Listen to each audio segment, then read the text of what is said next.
ustedes vayan. Entonces, cada cierto momento haré, como se dice, unas pequeñas pequeños recordares por cada momento que vamos avanzando en la explicación. Que la idea es que ustedes lo entiendan, ¿no? Ya después estarán viendo sus separatas, y mi consulta debe ser relacionado al texto. Yo siempre les invito, mi consulta debe ser así, ustedes tienen que decir separata versus y algunas interrogantes que tenga la separata y ustedes se van hacia el texto, ¿no? Eso es importante, hacer el cruce de información, o si no, como alguna vez también les planteaba a mis alumnos, que tiene que haber una reciprocidad, ¿no?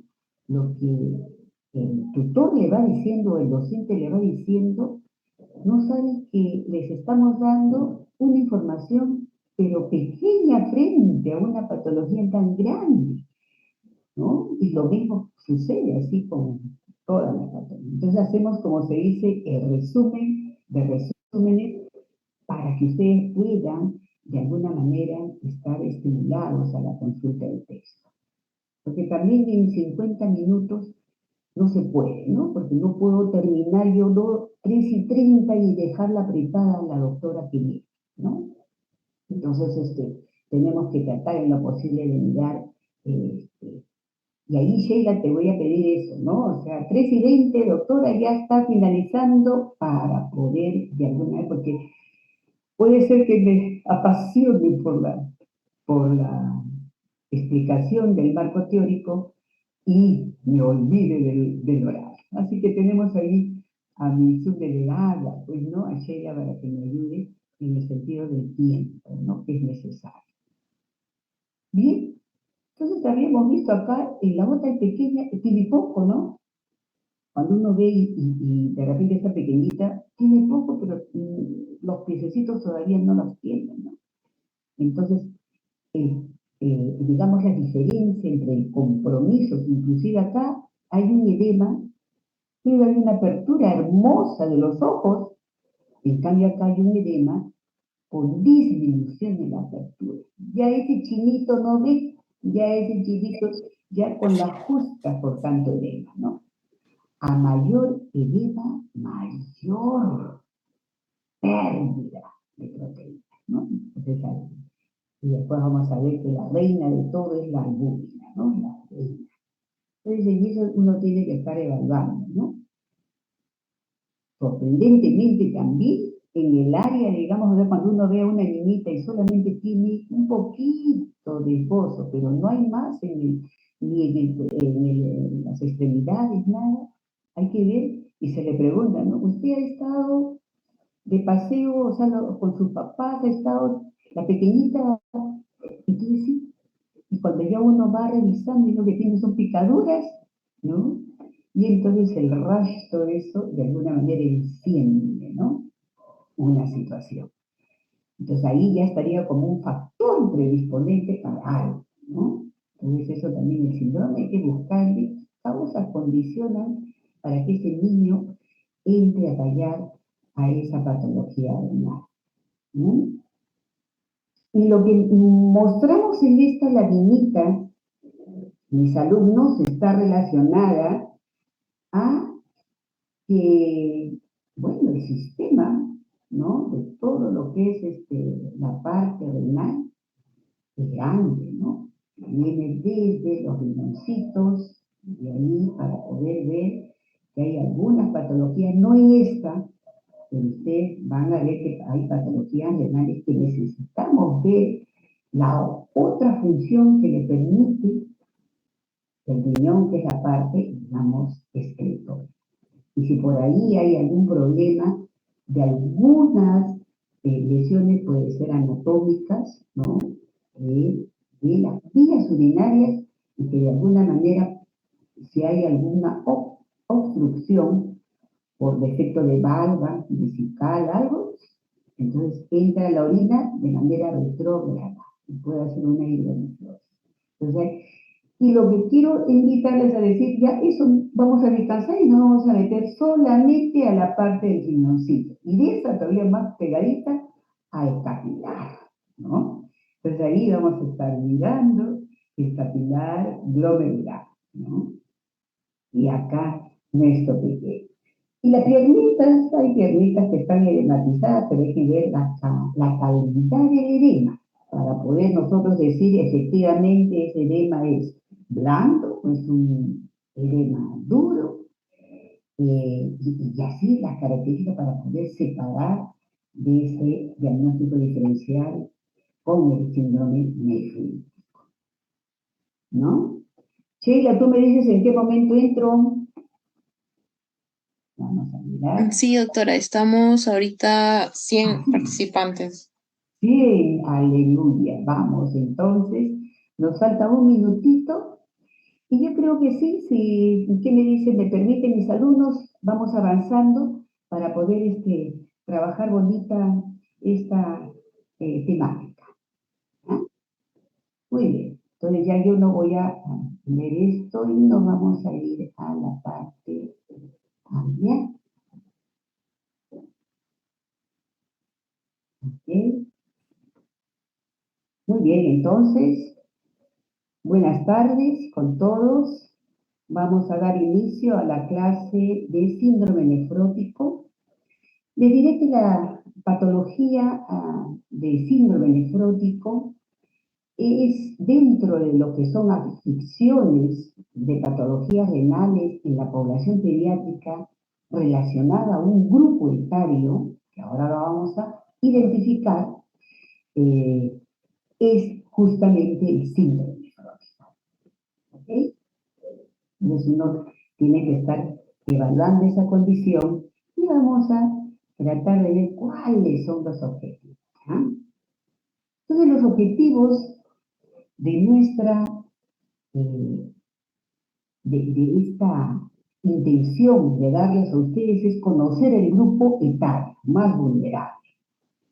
Y lo otro es identificar las causas primarias y secundarias. Ahora les voy a manera de introducción, explicarles un poquito para que estén motivados en la información, reconocer el criterio de diagnóstico. Es importante los parámetros para poder nosotros decir si efectivamente a esa sospecha se está haciendo evidente con los resultados de los exámenes auxiliares.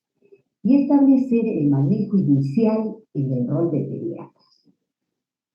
En esta intención, quiero comentarles, como les digo a manera de introducción, es que el grupo etario más vulnerable es la población de preescolares. ¿Sí? Entonces allí vamos a tratar de identificar a esa población vulnerable, ¿no? Y después poco a poco vamos a estar viendo por qué esa población es susceptible a ello. ¿Sí? Identificar las causas primarias y secundarias por suerte, ¿no? Vamos a mirar si tengo esta. Por suerte, acá vamos a poner una plumita. Por suerte, las causas, como yo les digo, las causas primarias, esta es la que es más, digamos, relacionada a ese grupo etario. Causas primarias. Y en los textos están como causas primarias o idiopáticas. Y las causas secundarias también hay en la población grande, pediátrica, que pueden tener. Podríamos decir que por acá puede estar, pero no para, digamos, en la frecuencia para el síndrome nefrótico, pero sí para otras causas, que por ejemplo acá la pondríamos a la adolescente, ¿no? Entonces la adolescente puede ser un grupo muy vulnerable, pero ya también por el problema adolescente. Entonces, para el problema que yo siempre les digo, relacionado a las implicancias desde el punto de vista autoinmune, o puede ser un grupo, digamos, en esa, y de sexo femenino. Sin embargo, acá en el grupo vamos a mirar en la parte del marco epidemiológico que el varoncito es el que prima en el síndrome nefrótico. reconocer criterios de diagnóstico, justamente va el criterio de diagnóstico muy pegado a lo que es el concepto o la definición del síndrome nefrótico, que justamente la alteración vista, ¿no?, del filtrado glomerular relacionado, ¿no?, a una pérdida, ¿no?, de esa barrera que tiene, ¿no?, el capilar glomerular, pero que se pierde y que va botando proteínas. Y por eso, entonces tenemos ya también desde el punto de vista sistémico, baja la albúmina, y versada en esto, clínicamente, tenemos el edema, ¿no? Y lo otro, que son otros aspectos desde el punto de vista metabólico que lo vamos a ver, ¿no? Como por ejemplo, la cantidad de colesterol que puede, o, desde el punto de vista de dislipidemia, o sea, hay hipercolesterolemia, ¿no? Y el manejo inicial del rol, yo les he puesto acá, mis doctores, rol de pediatra, del pediatra, ¿no? El rol de pediatra. El rol está más relacionado, comentaba, por el tema que nosotros tenemos que ver. A ustedes, mis alumnos, los tenemos que formar basado en criterios para la primera parte, como médicos generales, en atención primaria. Identificar a aquel niño que puede tener la sospecha de síndrome nefrótico y que requiere, ¿no?, de otros exámenes complementarios. Vamos a la primera parte y de ahí pasamos, ¿no?, hacia criterios de referencia a hospitales donde tengan que requerir mayores estudios. Pero la primera parte es reconocer, y ahí es donde tenemos que nosotros estar muy claros. La definición, entonces, si uno ve en la definición lo que les estaba comentando, ¿no? Vamos a ver una albúmina bien baja, ¿no?, a menor de 2,5 gramos decilitros, y por esa pérdida que les estaba comentando, una proteinuria, ¿no?, a rangos, que siempre también es algo que yo siempre les digo a mis doctores, que está muy bien relacionada a 40 miligramos metro cuadrado hora. Eso los textos ya se han puesto, pero les doy una referencia que a veces hablan de 50 miligramos kilodía. Pero para efectos de una población pediátrica, mejor se trabaja porque eso va a ir relacionado también al manejo. Y de ahí la otra condición de criterio para esa definición estaría la relación de proteinuria, creatinuria mayor de 2, ahí la relación miligramos o 200 miligramos milimoles. En la epidemiología vemos que los nuevos casos, o sea, relacionados a la incidencia, podríamos decir que de 2 a 7 por cada 100.000 niños sería la presentación, ¿no? Nuevos casos de incidencia. Y de estos, en ese grupo que les hablaba, ¿no?, más pegadito al preescolar, ¿no?, de 2 a 6 años, y en otros ustedes van a ver también referencias de 2 a 5 años.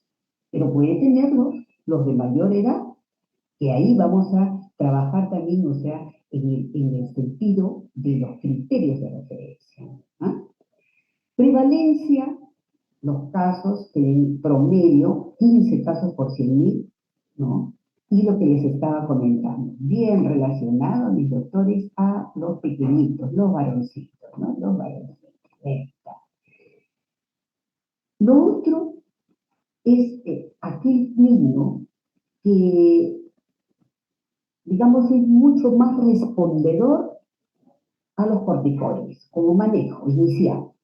Pero aquel niño que estuviera con sospecha de que no está respondiendo, y ahí el marco conceptual de esos parámetros, esto lo vamos a ver en el camino, los niños con síndrome nefrótico córtico resistente están más asociados a una alteración en la histología.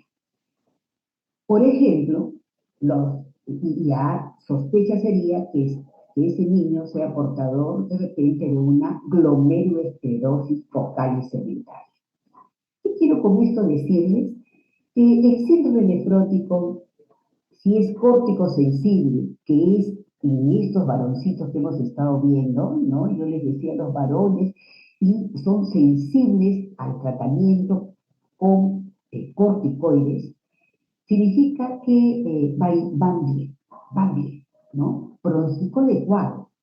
Pero si esos pequeños, con el tratamiento que se les da, que vamos a llegar a ese tratamiento, pasado el tiempo de las 4 semanas y luego 8 semanas en la segunda fase, y el niño no mejora por los parámetros de control como son el hecho de mantener tres criterios, ¿verdad? 3 cruces en las filas reactivas, el niño no responde y sigue perdiendo proteínas.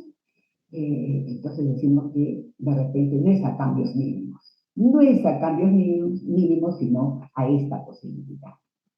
Ok, entonces lo que les comentaba, ¿no? Hay que tener bastante esa relación bonita de varoncitos sensibles, respondedores a corticoterapia. Podemos nosotros decir que hay esa relación a patología por cambios mínimos. Dentro, entonces, de la clasificación de digamos, glomerulonefritis o a patologías relacionadas en el evento primario, idiopático. ¿Ok? Ahí estaríamos, a cambios mínimos. Y la otra le puede seguir la nefro, pero no sería aquel que sea sensible, susceptible a esa respuesta a los corticoides. ¿Qué pasa en la situación, digamos? Fisiológicamente, ¿no? Vamos a mirar nosotros qué tenemos acá. A ver, vamos a mirar si puedo enganchar. Acá está. Ok. Si yo veo, ¿no? Ustedes saben que el riñón tiene una estructura hermosa, ¿no es cierto? Una que está relacionada, ¿no? O sea, el nefrón. El nefrón grande, ¿no? Dentro del riñoncito, esos nefrones van trabajando. Para trabajar solo el síndrome nefrótico, no vamos a ponchar a esta partecita, o sea, a la parte del glomérulo. Y dentro de eso, internamente a los capilares. O sea, ahí es donde es el tema del síndrome nefrótico. O sea, por eso es que le damos un cortecito para este lado, ¿no? Acá está el cortecito, ¿bien? Y en ese cortecito hermoso que le hemos puesto, estamos tratando de ponchar queso. Y si le hacemos un crecimiento a esto, es lo que normalmente sucede, ¿no? Que todo lo que son sustancias ingresan por la arteriola aferente y que de ahí va a tomar, o sea, la parte, digamos, a través del polo urinario. Ustedes saben que entra ese proceso de filtración, ¿no? Acá están todo lo que es la parte de los capilares, ¿no? Y en esa hace el reconocimiento, entran solutos, agua, y esas mismas pueden salir solutos, agua y todo. ¿Por qué? Porque cuando uno hace ya también el cortecito en la parte de los capilares, lo poncho, y ustedes van a mirar que en este cortecito que yo quiero dar, digamos por acá, ¿no? En este cortecito, voy mirando acá, esta estructura está acá. Entonces, en ese cortecito que le hago a ese famoso capilar, vamos viendo nosotros, ¿no? Que se constituye 3 partes muy importantes para ver la filtración glomerular. O sea, ¿qué significa? ¿Qué elementos, ¿no? pueden salir por el polo urinario? ¿Y qué cosas no deben de salir? ¿No? Y que deben, eso fisiológicamente se da, ¿no? Entonces sabemos que vamos, por ejemplo, de adentro hacia afuera, ¿ya? Entonces ya de dentro a afuera, o sea, de adentro están los capilares y me voy hacia el endotelio. ¿Mm? Y hay una característica muy importante que tiene el endotelio. Se llama endotelio fenestral. Y en esa partecita, o sea, el estado significa que hay espacios, ¿no?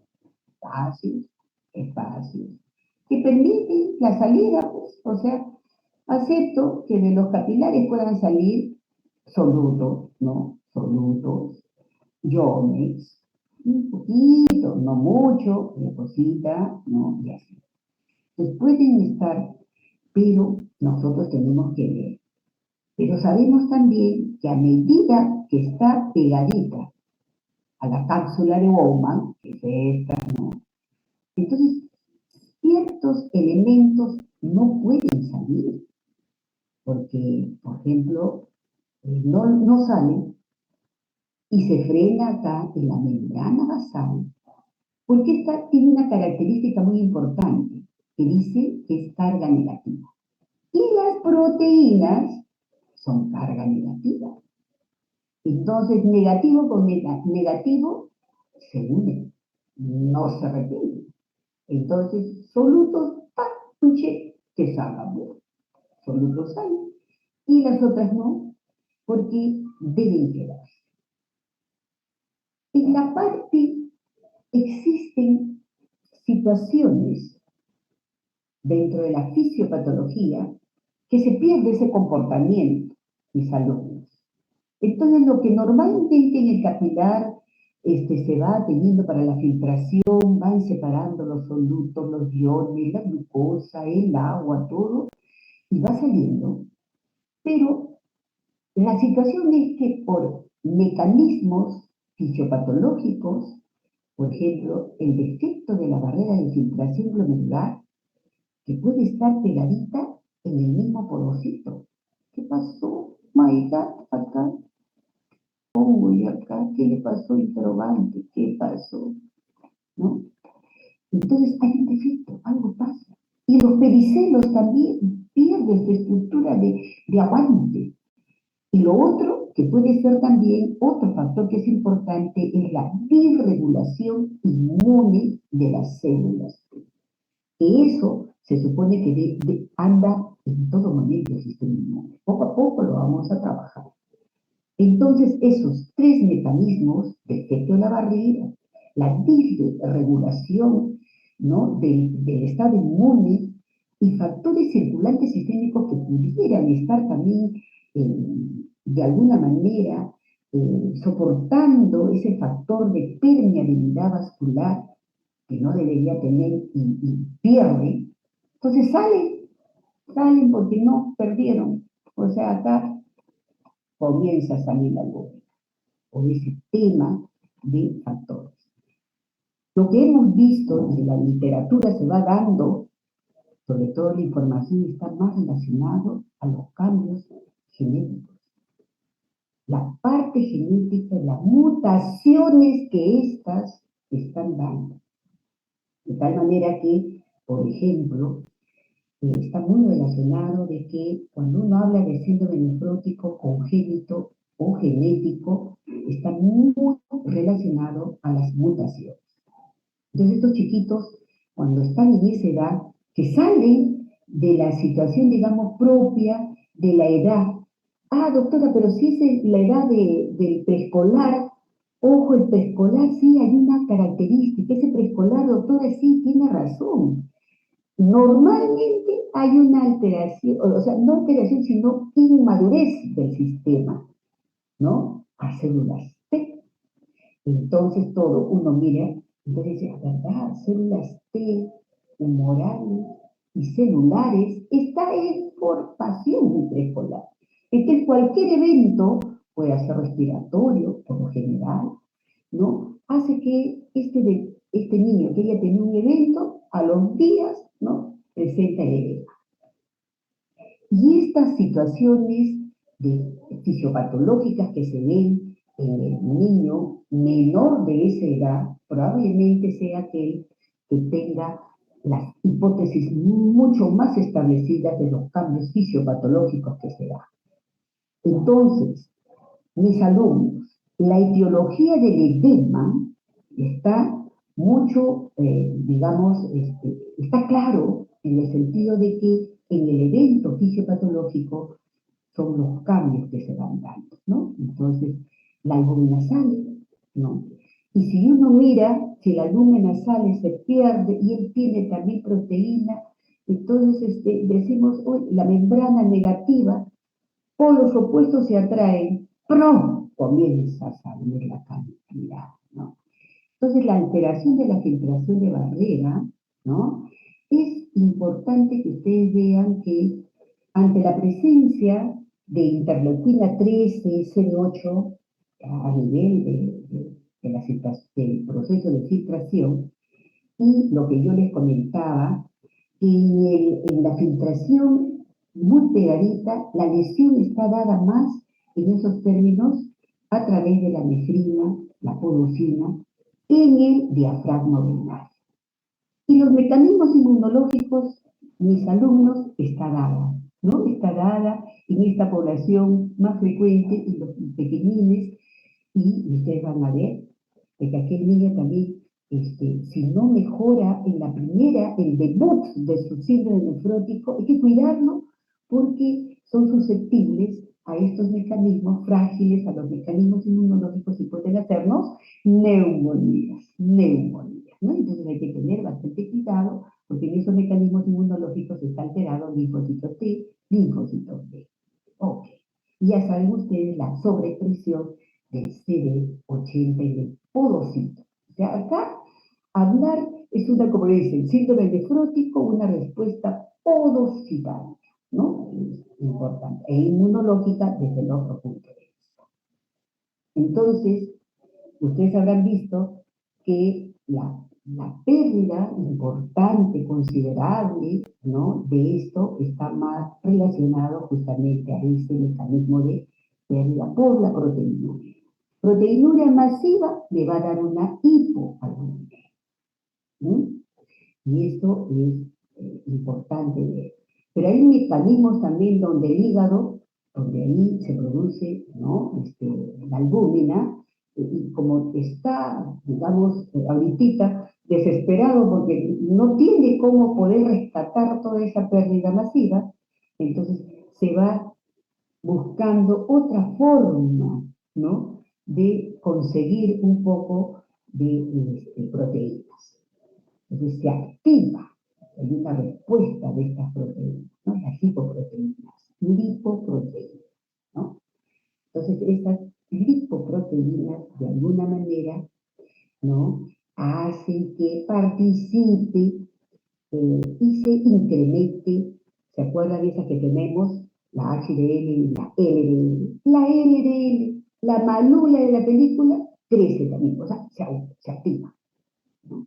Entonces, hay por eso aumento de colesterol porque ya perdió esa posibilidad de contener un poco. Y sí, va a llegar un momento en que esto, por mecanismos compensatorios, va a poder salir adelante cuando ya se maneje, cuando hay una respuesta al tratamiento, cuando hay una restricción hídrica y todo lo demás en ese proceso. Pero se activa otro tipo de presentación para poder generar mayor síntesis hepática, pero en esta de mala, ¿no? De mala calidad, digamos así.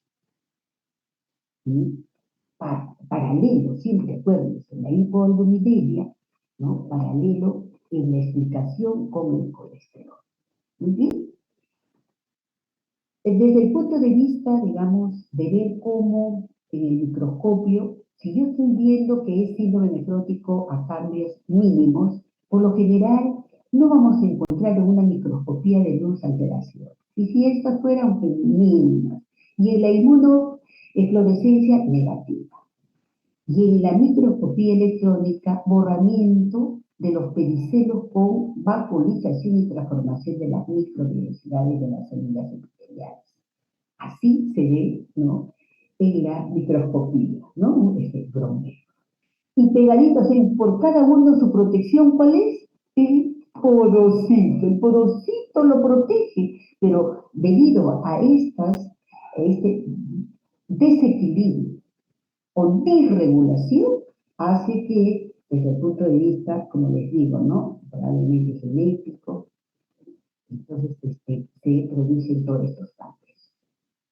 Estamos hablando de cambios mínimos, que es lo más frecuente.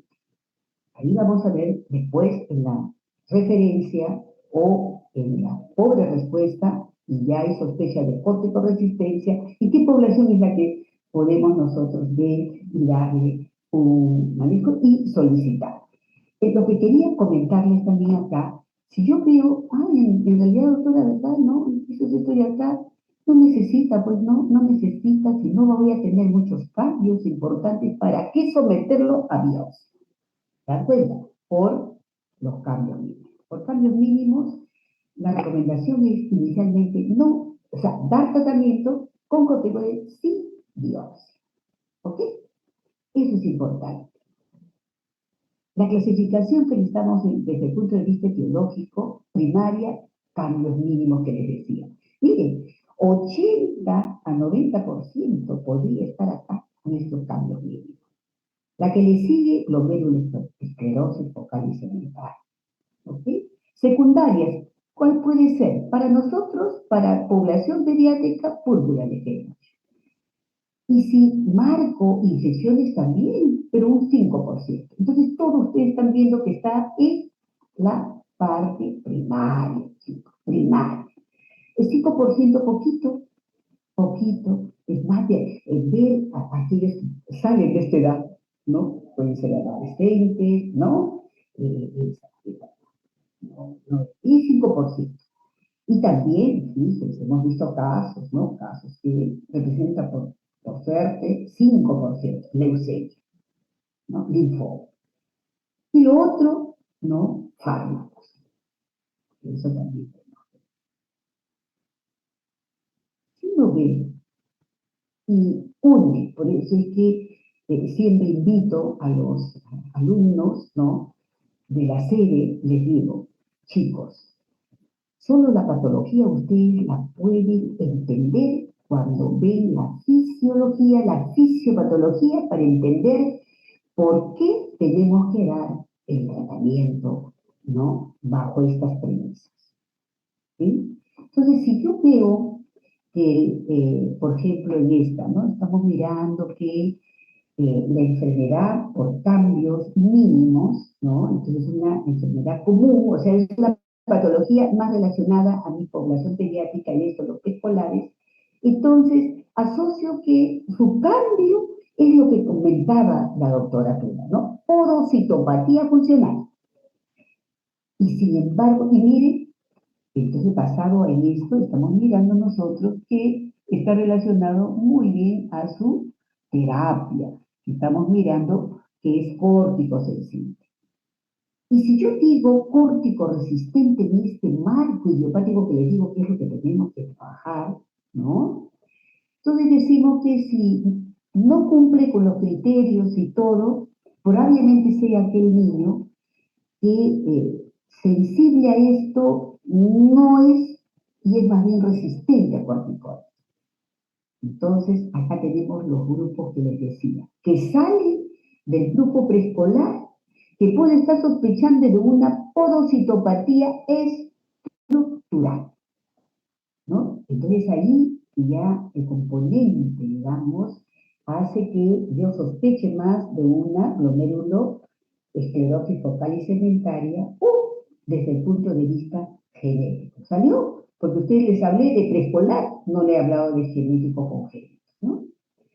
El genético, como les comentaba, está más relacionada a mutaciones de los genes. Y a estas son las que están bien. Y las felizmente está identificada con negrita, ¿no? Que es la NPHS1 y las que siguen. Fíjense, este grupo es más resistente, ¿no? La mayoría de los síndromes nefróticos resistentes al tratamiento se deben a una base genética, ¿no? Entonces son menores de un año.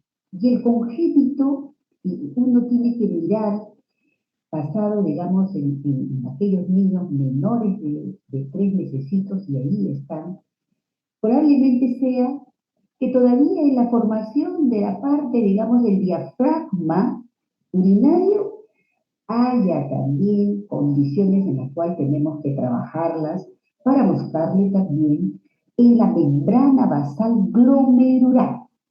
Membrana basal. Recuerdan, ¿no? Que habían tres momentos, ¿no?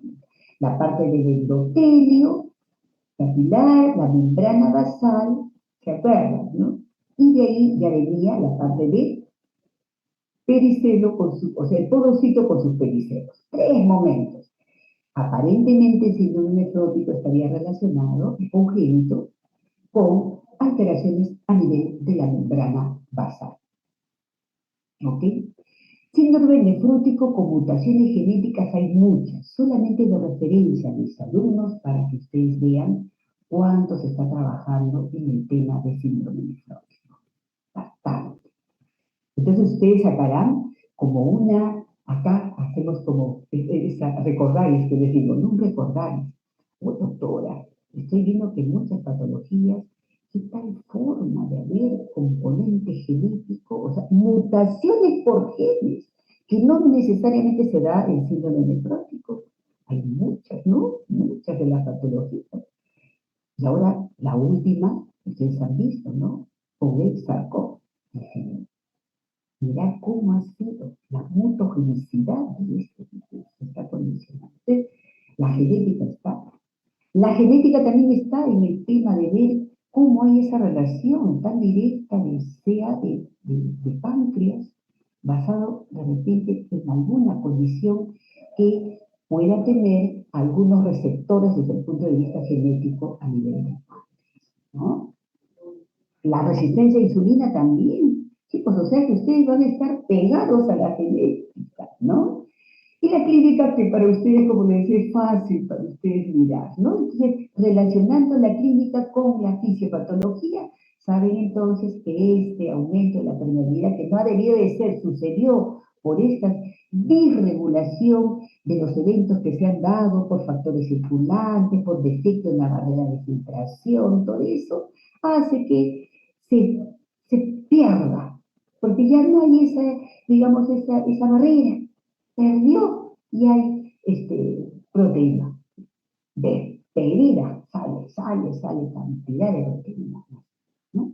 Y eso trae hipoalbuminemia, y como están viendo acá, disminución del volumen plasmático. Oh my God, ¿esto qué me trae? Alteración, acuérdense, de su presión oncótica. Ok, bien, doctora, sí. Y de acá hacer que entra a participar otro tipo de hormona, como ustedes ya saben, y que condiciona la retención de sodio. Pero hay dos tipos de hipótesis que se van dando.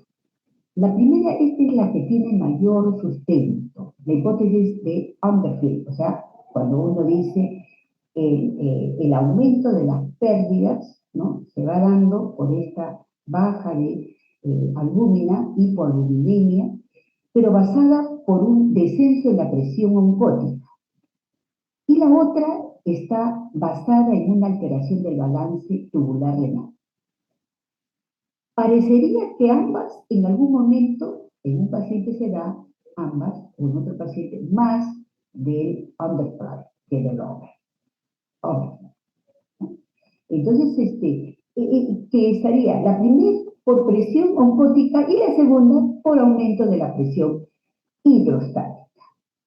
Bien, la parte clínica, edema entonces, un edema importante. Fíjense, les pongo acá como algo, como una premisa en el recordar en mis alumnos. Edema ocurre entre la segunda a cuarta semana del inicio de la proteinuria. O sea, evidencia de esto, ya poco a poco los mecanismos fisiopatológicos se han estado dando. Y ya traducido eso, mire qué tiempo ha pasado. El edema ya se traduce. Porque ya llega, por eso es que el síndrome nefrítico, acuérdense que también hay edema, pero no a rango nefrótico, que es más de 40 miligramos, ¿no es cierto? Entonces, proteinuria mayor de 40, ¿no? Entonces, eso es importante que ustedes evalúen, ¿no? El edema, entonces, hay eso, para que haga una relación. Y si el pequeño hace un edema y la oliguria se da, es porque ya hay anasarca, ascitis probablemente. Y la oliguria se va a dar que ya ustedes ya saben, manejan eso, en parámetros de 0,5 a 1 cc. Miren ustedes, ¿no? Está en Bolivia. Y anuria, doctora, ¿qué es anuria? Ya se acuerdan ustedes, ¿no? 0,3, ¿no? cc kilo.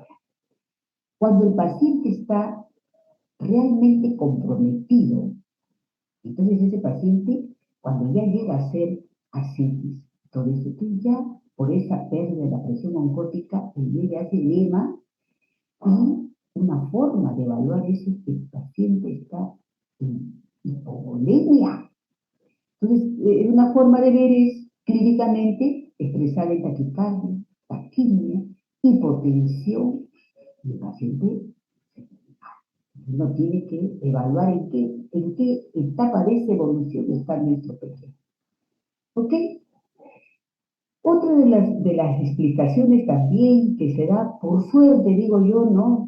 También, más en mayorcitos, ¿no? En mayorcitos, no, no tanto. Más aquí ya saben, preescolares, ay, ya doctora, tengo que cuidarlo, porque siempre como hay ese tema del sistema inmune de respuesta, ¿no? De célula T y todo, entonces tengo que cuidarlo porque me hace consecuentemente neumonías, ¿no? Entonces tengo que cuidarlo. Pero también puede hacerme en los más grandecitos que están en el otro, que son causas etiológicas secundarias, ¿no? Muy parecido al adulto, que es la hipercoagulabilidad.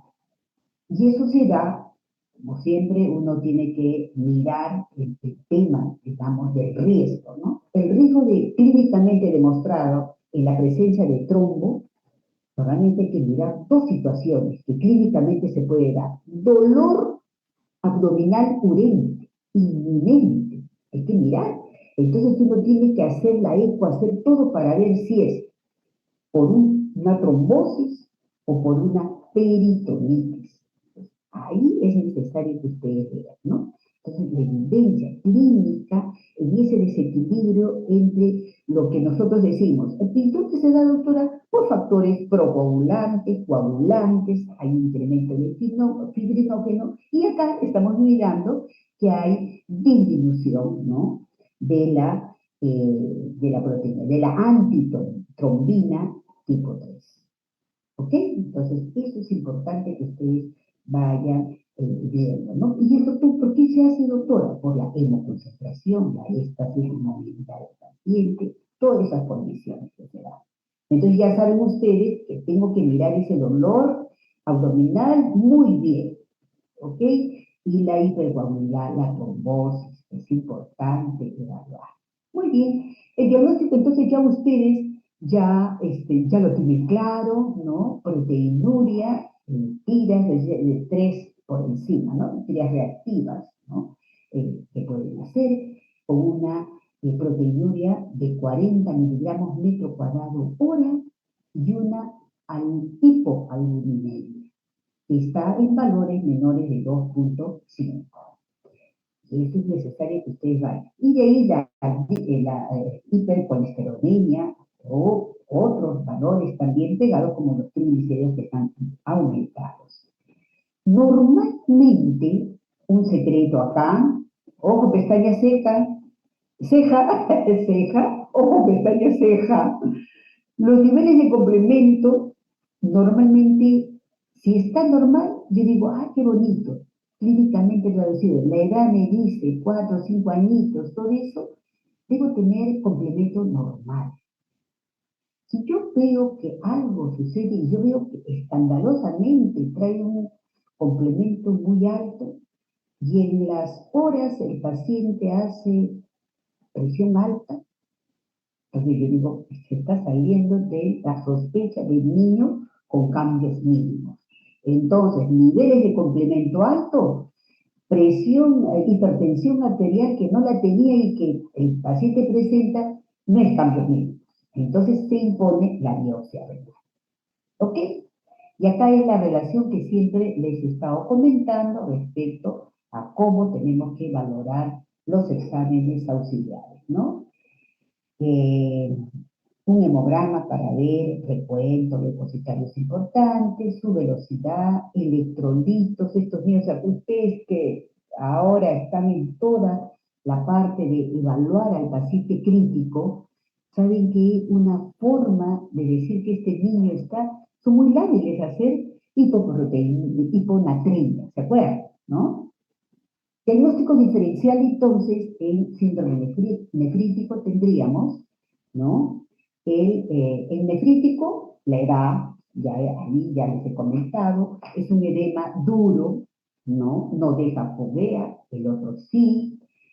El síndrome nefrótico, las variables que les he dado no la tiene completa, ¿no? No hay proteinuria masiva en el nefrítico, saben que hay proteinuria, pero no a rangos nefróticos, hipolinemia, hipercolesterolemia, puede o no haber hematuria inicial y después más bien se aclara, ¿no? Pero la persistencia también un poco, ojo, que puede ser para de repente sospecha de glomerulosclerosis o calicemia.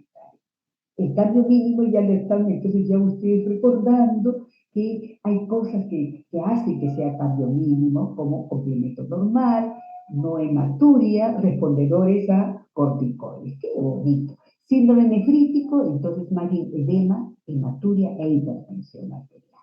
¿Sí? Indicaciones para biopsia. Inicio de síndrome nefrótico, tengo que ver la edad. Los extremos, recuerdan que les decía, preescolares, entonces los extremos de la edad se impone la biopsia. Que el complemento está alterado, se impone. Hipertensión, también. Y si hay antecedentes de síndrome nefrótico familiar, por supuesto, porque tengo que ir ver cómo va la lesión anatómica histológica para ver si este paciente o hacer el seguimiento de ese síndrome nefrótico familiar para ver si ha habido recaedores, ¿no? Por el tema, o ya han estado en la búsqueda de algún tratamiento de alternativa, no de corticoides, sino de otras como ciclosporina, ciclofosfamida, ¿no? Entonces eso es importante que ustedes vayan viendo. Muy bien. Ya les he hablado de síndrome nefrótico, sus características, todo, y así que encaminados a eso tenemos que ver. Recordando entonces, ¿no? Para poder entrar al tema de el famoso síndrome nefrítico a cambios mínimos, que tengo que tener a otros tipos de conceptos para poder ubicarme en el contexto terapéutico, ¿ok? Y eso es importante. Recordando, entonces acá también un descansito para que ustedes vean. Síndrome nefrótico, entonces criterio, proteinuria severa mayor de 40 miligramos metro cuadrado hora, la proteinuria versus creatinuria mayor de 2 miligramos o 3 cruces en tira reactiva, ¿no? Hemorragia. Hipoalbuminemia menor de 2,5. Y es importante el criterio porque en ese momento, cuando yo vea que el niño tiene valores menos de 2 y el niño está en una hipotensión, yo a este niño probablemente tenga que darle albúmina, no a ese valor de menos 2,5, pero en menos de 2, con la clínica, si hay mucha congestión pulmonar, ¿no? O está en anasarca o ascitis, necesitamos mejorar la presión osmótica. Entonces, ahí puede ser. Recaída. ¿Qué es para nosotros el concepto de recaída? 3 días consecutivos la proteinuria en tira no mejora. O sea, sigue en 3, porque ya saben ustedes, cuando son respondedores, o sea, sensibles, ya no hay pues, o sea, proteína ya menos, o sea, de repente una, y vamos observando el monitoreo, ¿no? Que debe estar en una tirita, no 3 positiva, ni 1 positiva, y eso es importante. Una recaída está que estén en proteínas mayores positivas con una tira, pero fíjense el valor de la proteinuria y creatinuria sigue en mayores de 2. Doctora, ¿y cuál es lo normal? Menores, pues, ¿no es cierto? Inclusive menores de 0,2. Ese es el valor. Entonces, si yo veo el rango entre 0,2 y hasta 2, entonces ya uno va mirando. Y si es mayor de 2, oh my God, no respondió a nada, ¿no? Entonces, estos conceptos son necesarios que el pediatra, ¿no?, que asiste en la atención primaria para poder nosotros tomar la referencia de llevar. Solo estas últimas que las voy a mencionar es para un concepto teórico de información en el marco, digamos, de la clase, pero no es algo que ustedes lo van a aprender, porque nosotros como pediatras, con los criterios, estamos de la mano con el libro para ver en el crucigrama si ya requiere la referencia con este paciente, ¿no? Revisión completa, por decir, a los corticoides. Estamos viendo un chiquito preescolar y con una sospecha de que es a cambios mínimos sensibles, decimos remisión completa. ¿Qué tengo que ver? Proteinuria negativa. Nada de trazas en tira reactiva y que esa proteinuria creatinuria sea menor de 0,2, menos de 0,2. ¿Y se acuerdan cómo era? Mayor, ¿no es cierto? Mayor. Es síndrome nefrótico. Entonces yo quiero sacarlo de eso, tengo que agarrar eso. Criterio de respuesta. Recaídas. 3 días consecutivos de proteínas mayores en la tira reactiva, ¿no? Proteinuria, creatina mayor. No está mejorando. Y la corticodependencia, 2 recaídas consecutivas durante la terapia, o en los 14 días después de la suspensión, nuevamente. Por ejemplo, no nos asustemos con esta palabrita. La corticodependencia pudiera en algún momento expresar 2 recaídas, mi niñito con síndrome nefrótico. Puede estar mi niñito con síndrome nefrótico, puede estar. Entonces, ese chiquitito que está con síndrome nefrótico puede hacer, y córtico sensible puede hacernos recaídas. Y no tiro la toalla, no tiro la toalla. O sea, por eso la palabra recaída todavía no me asusta, no me asusta. Córtico sensible, revisión del curso inicial de los corticoides de 8 semanas, que es la que nosotros estamos viendo. Entonces, otro recordar es, acá nos detenemos. Entonces, el síndrome nefrótico idiopático, que ustedes han visto que por cambios mínimos, casi la mayoría son respondedores, un 80% nos dijeron, ¿no? Córticos sensibles. Entonces la mayoría puede estar en cambios mínimos, puede presentar o no, como les decía, no nos asustemos, algunas recaídas, ¿no? Y pocas veces nos lleva a una enfermedad, digamos, enfermedad renal crónica. Si en algún momento se da, también podemos sacar. Todavía hay que rescatar. El córtico resistente, que es el poquito, ¿no? Acá 10%, pero van a una evolución de enfermedad crónica además, ¿no? Y sobre todo también mortalidad en aquellos niños que tienen menor de 1 año y otras menores de 6 meses que debutan con un síndrome nefrótico de esta naturaleza. Son córticos resistentes. Y entonces, si uno da otro tipo de alternativas, solamente les digo para una reflexión, se imaginan menores de 1 año que se le tenga que dar drogas, ¿no? Como el traquinimus, la ciclosporina, ciclofosfamida, que tienen también repercusiones, o sea, de daño renal y hepático. Entonces, qué difícil es manejarlos. Qué difícil manejarlos.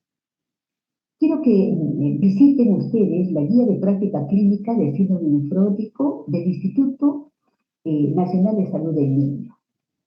Muy bonita, muy práctica, y acá les traigo este detalle para que ustedes puedan revisarla con tranquilidad, ¿no? Dentro de la complejidad del manejo, se ven los primeros pasos que tenemos que dar, como les decía, como pediatras, ¿no? Uno, que requerimos estar en todo ese encharcamiento, esa anasarta, sí, todo eso. Lo que tenemos que hacer es bajar su requerimiento, no sé, que hay una restricción hídrica, ¿se acuerdan? En esos chiquitos normalmente, ¿cuánto le damos? 1500 por metro cuadrado de superficie corporal. Doctora, perfecto. Entonces, ¿cuánto le tengo que dar acá a mi pacientito? 800, nada más por metro cuadrado de superficie corporal. ¿Ok?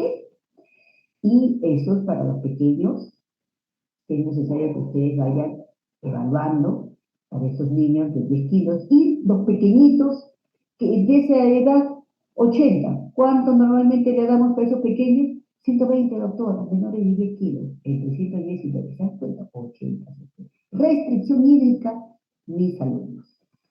Y calorías, de acuerdo a la edad, que ya ustedes saben, secreto, y para recordar también, ¿se acuerdan? Calorías, muy pegaditas está requerimiento hídrico, ¿no? Van de la misma manera, ¿no? Proteínas, no perderlas. Eso, por ejemplo, es algo que se ha ganado en el camino de los años, ¿no? Yo me acuerdo que en mi época de residente restringíamos proteínas y ahora no es necesario restringir proteínas. Darle lo mínimo, pero debemos darle. Sodio, también, ustedes se acuerdan que les decía, no pierden, o sea, son hiponatrémicos, ¿por qué quitarlo? O sea, lo mínimo, por ese tema que también tenemos que mirar los eventos fisiológicos que se dan, entonces, bajarlo, pero no mucho, ¿ok? Balance hídrico estricto para poder ver el volumen, es importante, diuresis horaria, ¿no? Y el monitoreo de presión arterial, ¿no? Acá, un ejemplo, le ponemos acá un ejemplito, acá le estamos poniendo un pequeñín de 3 añitos que pesa 20 kilos y que tiene una superficie corporal de 0,7, y fíjense, tiene esto, y ya ustedes entonces, con la evidencia, ¿no? Le estamos dando la evidencia. Un edema refractario y tiene derrame. O sea, ¿se acuerdan que les decía? Para hacer todo esto es que la albúmina está por los suelos, por los suelos. Una albúmina de 1,5, necesito para este pequeño transfundir la albúmina. Pero la albúmina no pueden darle porque si no es sola. Tenemos que tratar de sacar, una vez que se tenga, o sea, monitorear la albúmina, ¿no? En este caso, para la edad, 50 cc, pasar en 2 horas, así, seguidito por 3 días.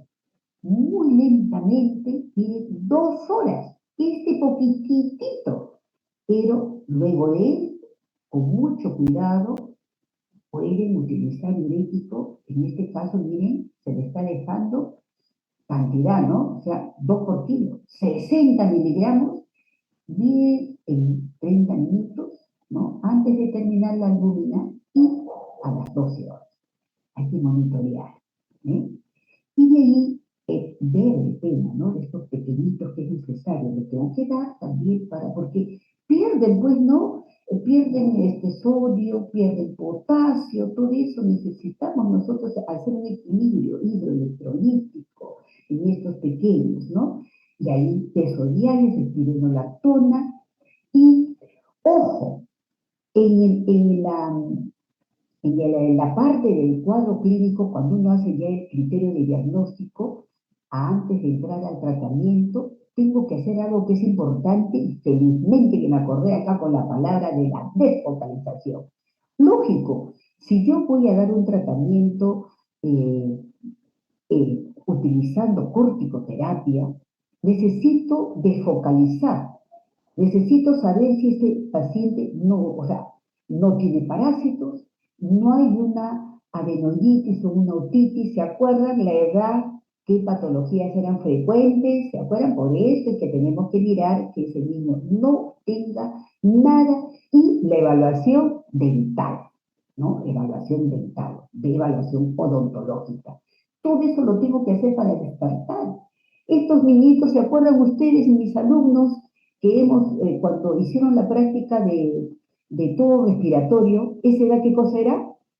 El famoso síndrome rinosinusal. Si yo ese pequeño lo pescaba, trataba de lo posible de hacer seguimiento para evitar una hipertrofia adenoidea. Espero que se acuerden mis alumnos.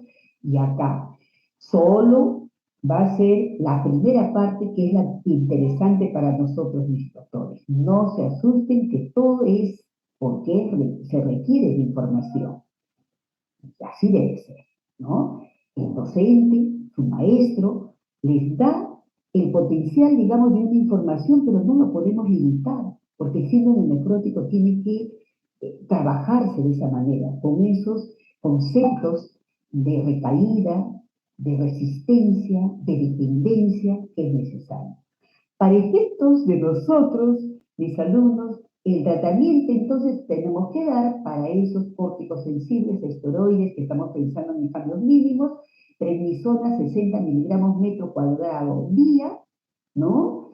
Por, acá le vamos a poner 4 semanas, ¿ya? Lo que dice ahora la guía del instituto, ¿ya? Eso. Y luego 40 miligramos metro cuadrado, ¿ya? Pero en días alternos por 4 semanas. Ah, doctora, o sea, 8 semanas, mi salud, 8 semanas. ¿Qué hacemos en esta situación ustedes en su condición, ¿no? Oye, ya estoy ya para la hora, mira, no me dicen nada, mis Sheila. Tengo 3 de la tarde 24, a avanzar. Esto simplemente es una situación para que ustedes vean que el médico general o aquel profesional que tiene una población, atiende a población pediátrica, al menos debemos la parte clínica, ¿no? Si yo veo que hay edema, la mamita dice, qué raro doctor, está orinando espuma, o sea, la orina le sale así como espumita, que antes no, ¿no? O si no, de frente, ¿no? Edema, doctor, y ya no, hace poquito. Él orinaba en el día 4 o 5 veces, ahora está en 2. Ah, pues tengo que mirar. Le pido los exámenes si el nivel lo permite, y si no, me voy al segundo nivel. Y en el segundo nivel ya yo tengo que pedir lo mínimo necesario para tener los criterios. Si cumple con los criterios de diagnóstico, ¿se acuerdan? De esos 4 parámetros, entonces ustedes tienen que ver. Desfocalizar al paciente, evaluar las condiciones, eso es importante. El síndrome nefrótico, aquel niñito con diarrea, aquel niñito con fiebre, con un episodio respiratorio que ha presentado unos entre 7 a 10 días, antecedente de contacto, ¿no? Y de tuberculosis, y de ahí, mira, el primer paso, podemos dar el tratamiento basado en esa recomendación que nos dan de la prednisona y descartando que el niño está, así como se dice, listo para el uso de corticoides. Le voy a dar y bien, de ahí ya tengo que tratar. Aquellos que salieron de esa población, de que estamos hablando del preescolar, de 3 añitos, ¿no? De 3 añitos hasta 5 añitos, es, digamos, lo importante, ¿no? Es de 3 años a 5 añitos. Eso es lo importante, es esta edad. Pero si yo veo que sale de esto y me viene con edema, o menores, o mayores, entonces ya de frente yo tengo que conversar por teléfono, por eso, para referir a este paciente, para confirmar el diagnóstico y de repente requiere su biopsia. Y eso es necesario hacerlo, ¿no? Entonces, el criterio de decir que el niño ingresa, ya saben, por temas, digamos, de hipotensión, hipertensión, retención nitrogenada, el edema que lo pone en disnea importante, y el criterio de alta es aquel que ya no tiene ninguna manifestación, el niño ha bajado, se puede decir, un 80% del edema, importante, y pueden hacer monitoreo con citas precoces de monitoreo de seguimiento, ¿no es cierto? Con un flujo urinario adecuado para la edad y todo.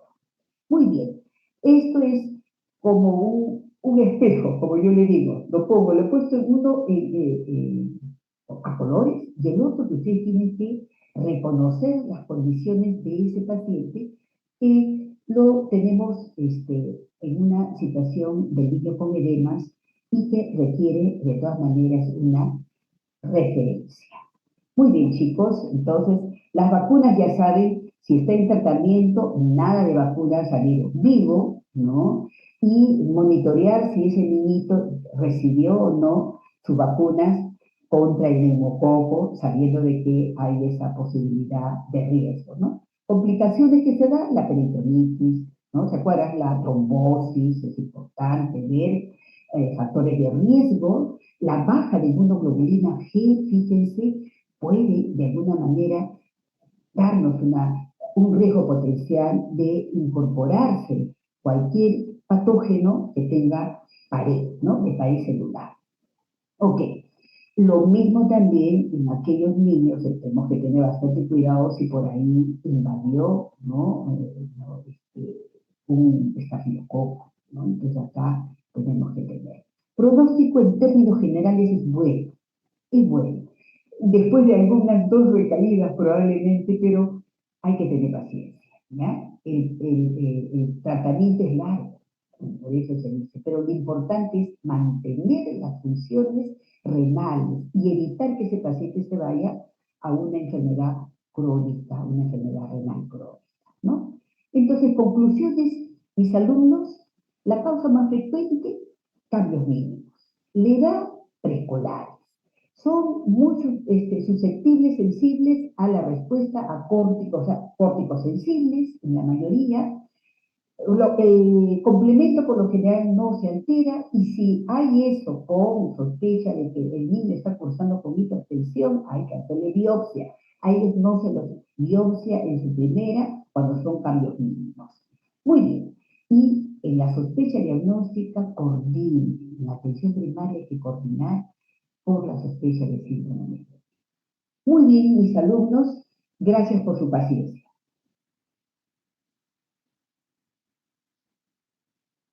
Gracias, doctora. Gracias, doctora. Muy bien. Buenas tardes. Gracias, doctora. Buenas tardes.